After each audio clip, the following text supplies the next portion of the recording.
Welcome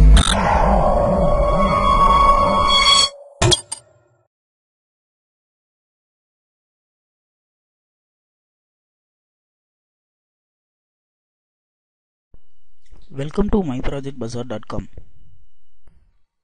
Now we are going to discuss about the project detection of atrial fibrillation in compressive sensing electrocardiogram measurements. Now we are going to discuss about the abstract of the process. CS approaches the ECG analysis, provide the efficient method for semi-real-time encoding of cardiac activities. Is doing so, it is important to assess the downstream effect of the compressions of any signal processing and classification algorithm. So compressive sensing is particularly suitable for the low power wearable devices, thanks to a low complex digital or hardware the implementation that directly requires a compressive versions of the signals through the random projection. In this works, we have evaluated the impact of CS on atrial fibrillation detection accuracies. Hence, in this process, we have three kinds of steps, that is the feature extraction, classification, and performance estimations. So, in this feature extractions, the feature is collected from the signals, then the classification is classified to the signal is normal or abnormal. Finally, based on this performance, we can evaluate the process is efficient or not. By these three modules only, we can justify our process is efficient or not. Now we are going to discuss about the flow diagram of the process. This is the overall working flow of this process. This project consists of modules such as input signal, pre-processing, feature extraction, classification, and performance estimation. At first, the input signal is taken from the dataset. The dataset consists of a lot of ECG signals which having both the normal signal as well as the abnormal signal. Then the pre-processing is carried out. In this step, we have two stages of pre-processing is there. One is noise removal, then signal limitation. In this noise removal stage, if the signal having some noises means the noisy pixels peak regions will be eliminated. Then the signal length is too much of large means the signal limitation is carried out to short down the length of the signals.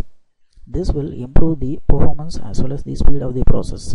Then after the pre-processing was done, we go for the third stage of the project, that is the feature extraction. In this feature extraction, we have four kinds of features is there. First of all, the major and primary thing is the QRS detection, then RR interval, then peak deductions, then some of the local features such as mean standard deviation will be extracted here. After extracting these four features, we are going to combine these four features together to generate the test feature. After generating the test feature, we just move on to the fourth stage of the project, that is the classification. In this classification, we are using the multi-SVM classification, that is the support vector machine is used to classify the signal as normal or abnormal. If the signal is normal, the message box will be displayed as normal, or else if the signal is abnormal means the message box will be displayed as abnormal. After generating the results of this one, we just do the performance estimation. The final stage of the project is performance estimation. We have three kinds of performance parameters like accuracy, sensitivity, and specificity. By using these three parameters, we can justify our process's efficiency or not. Based on that, primarily we have estimating the accuracies. Now we are going to discuss about the initial running procedure of the process. At first, open the MATLAB 2015B and change the current directory. If you want to execute the process, just right click in the main file.m and select the option run. Once you click the button option run, the dataset will be open. In that dataset, there are a lot of mat files will be there. These are the input signals. So the input signal having both the normal as well as the abnormal signals. Select any one signal from the dataset. After that, you just click the button open. Once you selected the input signal from the dataset, the process will be done automatically. Now the overall process was done. I will going to explain the results one by one. This is the input signal we have taken from the dataset. We don't know whether the input signal is normal or abnormal. After getting the input signal from the dataset, we have to detect the peak deduction. So peak is nothing but the peak is the topmost portion of the ECG signal, that is the peak regions. Now the figure 3 represents the PQRST wave as well as the PQRST points. So this is the results for PQRST detections.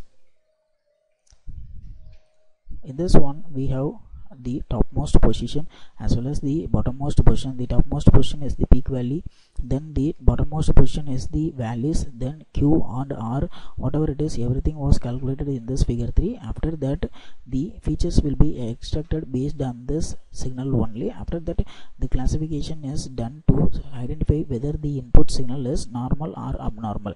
If it is a normal, it will shows the results like this one, or else if it is an abnormal means the message box will be displayed the identified as abnormal.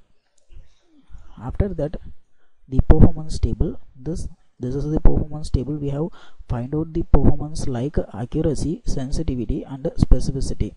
The values are plotted in this table, then corresponding message box will be displayed here. So you can see the message box like this. Then after estimating the performance of this one, the bar chart will be plotted to compare the existing versus the proposed one. Thanks for watching this video.